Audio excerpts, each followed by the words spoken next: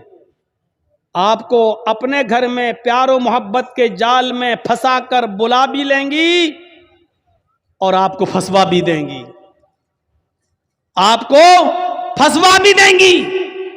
تو اسی لیے یوسف علیہ السلام کیا کہہ رہے ہیں, وَإِلَّا تَصْرِفْ عَنِّي كَيْدَهُنَّ, اے اللہ مجھے جیل جانا زیادہ محبوب ہے, زیادہ پسند ہے بنسبت اس کے جس برے کام کی طرف یہ مجھے بلا رہی ہیں.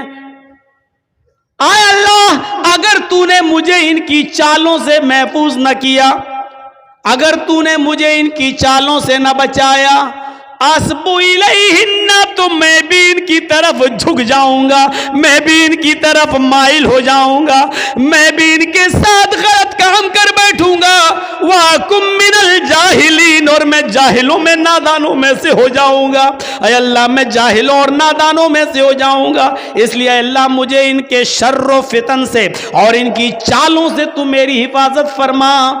اس واقعے کی روشنی میں جو قرآن کی آیت سے میں نے ثابت کیا ہے, کیا پتہ چلتا ہے میرے بھائیوں کہ مومن وہ ہوتا ہے کہ جس کے سامنے ایک طرف مصیبت کا راستہ ہو اور ایک طرف گناہ کا راستہ ہو, تو وہ مصیبت کو اٹھانا اور پریشانی کو مول لینا یہ زیادہ بہتر سمجھتا ہے, لیکن گناہ کو اختیار نہیں کرتا ہے. یہ مومن کی نشانی ہے. ہمارے اور آپ کے پاس یہ نشانیاں ہیں. کیا ہم مومن ہیں؟ کیا ہم ایسا کرتے ہیں؟